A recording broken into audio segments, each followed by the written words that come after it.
क्या आपने कभी महसूस किया है, हवा में एक बेचैनी, रिश्तों में एक खोखलापन, इंसानियत की आवाज जो हर दिन और धीमी होती जा रही है? क्या आपने कभी रात के सन्नाटे में खुद से पूछा है कि हम किस ओर जा रहे हैं? शास्त्रों के पन्नों में हजारों साल पहले इस समय का वर्णन किया गया था। ये कोई संयोग नहीं है, ये उस युग के लक्षण हैं जिसे कलयुग कहा जाता है। अंधकार का युग, अधर्म का युग, एक ऐसा युग जहां सत्य की आवाज झूठ के शोर में दब जाती है। श्रीमद् भागवतम में लिखा है, यदा देवेषु वेदेषु गोषु विप्रेषु साधुषु धर्मे मयि च विद्वेष सवा आचार उच्यते।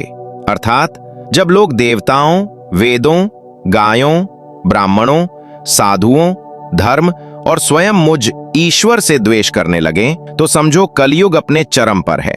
आज देखिए, धर्म को अंधविश्वास कहा जाता है, लालच को महत्वाकांक्षा का नाम दिया गया है और मर्यादा को पिछड़ापन समझा जाता है। पिता और पुत्र धन के लिए लड़ते हैं, पति और पत्नी एक दूसरे को धोखा देते हैं, गुरु और शिष्य का संबंध व्यापार बन चुका है। ये सिर्फ शुरुआत है। शास्त्रों के अनुसार जब ये अंधकार अपनी चरम सीमा पर पहुंचेगा, जब इंसानियत खुद अपनी बनाई हुई आग में जलने लगेगी, तब प्रकृति अपना संतुलन वापस लेगी। लेकिन सबसे भयानक संकेत तो अभी आने बाकी थे। महर्षि वेदव्यास ने भविष्य पुराण में कलयुग के अंत के कुछ ऐसे भयावह लक्षणों का वर्णन किया है जिन्हें सुनकर आज का विज्ञान भी हैरान रह जाता है। उन्होंने लिखा कि कलयुग के अंत में मनुष्य की औसत आयु घटकर केवल 20 वर्ष रह जाएगी। लोग छोटी छोटी बातों पर एक दूसरे की हत्या कर देंगे। राजा और शासक अपनी प्रजा की रक्षा करने के बजाय लुटेरों की तरह उनसे सब कुछ छीन लेंगे। अकाल और सूखा इतना भयंकर होगा कि लोग अपनी भूख मिटाने के लिए एक दूसरे को खाने पर मजबूर हो जाएंगे। नदियां सूख जाएंगी, धरती बंजर हो जाएगी और पेड़ पौधे फल देना बंद कर देंगे। लेकिन सबसे बड़ा संकट तब आएगा जब धर्म पूरी तरह से लुप्त हो जाएगा। मंदिरों में पूजा नहीं होगी, वेदों को कोई पढ़ने वाला नहीं होगा और ईश्वर शब्द सिर्फ एक मजाक बनकर रह जाएगा। लोग धन को ही अपना भगवान मान लेंगे। स्त्रियां और पुरुष बिना किसी मर्यादा के रहेंगे और विवाह संस्था का कोई अर्थ नहीं रह जाएगा। जब पृथ्वी पर अधर्म का भार इतना बढ़ जाएगा कि वो कांपने लगेगी, जब इंसान इंसान नहीं बल्कि एक जानवर से भी बदतर हो जाएगा, तब उस अंधकार को चीरने के लिए एक दिव्य प्रकाश का अवतरण होगा। यदा यदा हि धर्मस्य ग्लानिर्भवति भारत अभ्युत्थानम धर्मस्य तदात्मानम सृजाम्यहम्। जब जब धर्म की हानि होती है और अधर्म बढ़ता है, तब तब मैं स्वयं को प्रकट करता हूं। कल्कि पुराण और श्रीमद् भागवतम के अनुसार जब कलयुग अपनी अंतिम सांसें गिन रहा होगा, तब धर्म की पुनः स्थापना के लिए भगवान विष्णु अपने 10वें और अंतिम अवतार के रूप में इस धरती पर अवतरित होंगे। उनका नाम होगा कल्कि। कल्कि अर्थात कलंक का नाश करने वाला। उनका जन्म शंभल नामक एक पवित्र गांव में विष्णु यश नामक एक श्रेष्ठ ब्राह्मण के घर होगा। वो एक साधारण मनुष्य नहीं होंगे, वो जन्म से ही सभी शास्त्रों और शस्त्रों के ज्ञाता होंगे। उनका घोड़ा देवदत्त, मन की गति से उड़ने वाला एक दिव्य अश्व होगा और उनके हाथ में होगी भगवान शिव द्वारा दी गई एक ऐसी दिव्य तलवार रत्नमारु, जिसकी एक ही चोट से अधर्म का नाश हो जाएगा। जब दुनिया के सभी शासक और शक्तिशाली लोग दुष्ट और अत्याचारी हो जाएंगे, तब भगवान कल्कि अपनी दिव्य सेना के साथ अधर्म के इस साम्राज्य का विनाश करने के लिए निकलेंगे। ये युद्ध किसी साधारण सेना से नहीं होगा, ये युद्ध होगा उन सभी मनुष्यों से जिनके दिलों में धर्म की जगह अधर्म ने ले ली है। भगवान कल्कि केवल दुष्टों का संहार नहीं करेंगे, वो अधर्म की सोच का संहार करेंगे। उनकी तलवार किसी शरीर को नहीं बल्कि पाप को काटेगी।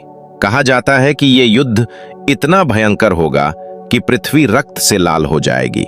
लेकिन ये विनाश एक नए निर्माण के लिए आवश्यक होगा। जैसे एक किसान नई फसल उगाने के लिए पहले खेत में लगी जंगली घास को जला देता है, वैसे ही भगवान कल्कि एक नए शुद्ध युग की स्थापना के लिए कलयुग के पापों को भस्म कर देंगे। लेकिन इस विनाश के बाद क्या होगा? जब सब कुछ खत्म हो जाएगा, तब क्या बचेगा? इसका जवाब आपकी कल्पना से भी परे है। कलयुग के अंधकार की रात जब समाप्त होगी, तब एक नई सुबह होगी। एक ऐसे युग की सुबह जिसे सत्य युग कहा जाता है। सत्य युग में अधर्म, झूठ और पाप का कोई अस्तित्व नहीं होगा। मनुष्य की आयु हजारों वर्ष लंबी होगी। कोई बीमारी नहीं होगी, कोई दुख नहीं होगा, कोई गरीबी नहीं होगी। धरती इतनी उपजाऊ होगी कि वो बिना किसी मेहनत के सबकी जरूरतें पूरी करेगी। उस युग में हर इंसान के दिल में सिर्फ प्रेम, करुणा और धर्म का वास होगा। कोई किसी से ईर्ष्या नहीं करेगा, कोई किसी को धोखा नहीं देगा, मन में कोई बुरे विचार नहीं आएंगे। हर इंसान ईश्वर की भक्ति में लीन रहेगा और धरती पर ही स्वर्ग का अनुभव करेगा। उस युग में कोई मंदिर या मूर्ति पूजा की एपरेटसा नहीं होगी, क्योंकि हर इंसान के हृदय में ईश्वर का सीधा वास होगा। ध्यान और योग ही परम साधना होगी। प्रकृति और मनुष्य के बीच एक गहरा सामंजस्यपूर्ण संबंध होगा। ये सिर्फ एक कल्पना नहीं है, ये एक चक्रीय प्रक्रिया है। जैसे रात के बाद दिन आता है, वैसे ही कलयुग के बाद सत्ययुग का आना निश्चित है। ये ब्रह्मांड का नियम है। तो इस हजारों साल पुरानी भविष्यवाणी का, इस महाकाव्य का आज आपके लिए क्या मतलब है? क्या हमें बस बैठकर कलयुग के अंत का इंतजार करना चाहिए? क्या हमें डरना चाहिए? नहीं, भगवान कल्कि और सत्ययुग का असली संदेश डरना या इंतजार करना नहीं है। असली संदेश ये है कि कलयुग और सत्ययुग कहीं बाहर नहीं है, वे आपके अंदर हैं। आपके दिमाग के अंदर हर दिन एक युद्ध चलता है। जब आप झूठ बोलते हैं, किसी से घृणा करते हैं या लालच करते हैं, आप अपने अंदर के कलयुग को शक्ति देते हैं। और जब आप सच बोलते हैं, किसी की मदद करते हैं या निस्वार्थ प्रेम करते हैं, आप अपने अंदर के सत्ययुग की स्थापना करते हैं। भगवान कल्कि का अवतरण एक बाहरी घटना से ज्यादा एक आंतरिक क्रांति का प्रतीक है।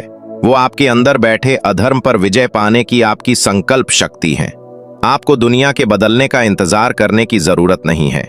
आप आज इसी पल अपने जीवन में सच्चाई, दया और धर्म का पालन करके अपने लिए अपना सत्ययुग बना सकते हैं। अपने मन के घोड़े को सही दिशा दें, अपनी बुद्धि की तलवार से अपने बुरे विचारों का नाश करें और अपने हृदय में धर्म की स्थापना करें। आप ही अपने जीवन के कल्कि हैं। अगर इस महाकाव्य ने आपके अंदर सोई हुई चेतना को जगाया है, अगर इसने आपको एक नई दिशा, एक नई आशा दी है, तो इस ज्ञान की मशाल को आगे बढ़ाने में हमारी सहायता करें। लाइक करें अगर आप मानते हैं कि हर इंसान के अंदर अपना सत्ययुग बनाने की शक्ति है। सब्सक्राइब करें और धर्म और ज्ञान की इस यात्रा पर चलने वाले योद्धाओं के इस परिवार का हिस्सा बने। शेयर करें इस कहानी को, हर उस इंसान तक पहुंचाएं जो अपने जीवन के कलयुग में फंसा हुआ है। कमेंट में लिखें, मैं ही कल्कि हूं, और इस शक्तिशाली संकल्प को अपने अवचेतन मन में स्थापित कर लें। अपने अंदर के सत्ययुग की स्थापना करने के लिए हमें सिर्फ मानसिक रूप से ही नहीं, बल्कि व्यावहारिक रूप से भी शक्तिशाली बनना होगा।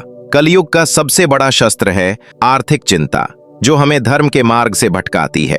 अगर आप सीखना चाहते हैं कि कैसे अपने इसी फोन को अपना शस्त्र बनाकर एक ऑनलाइन बिजनेस की शुरुआत करें और अपनी मेहनत और संकल्प शक्ति से महीने का 30,000 से 40,000 कमाकर अपनी आर्थिक स्वतंत्रता का सत्ययुग स्थापित करें, तो आप मुझे इस व्हाट्सएप नंबर पर सिर्फ एक शब्द लिखकर भेजें, कल्कि, या फिर डिस्क्रिप्शन में दिए व्हाट्सएप चैनल को ज्वाइन कर लें, क्योंकि अब इंतजार करने का नहीं, स्वयं कल्कि बनकर अधर्म पर विजय पाने का समय है।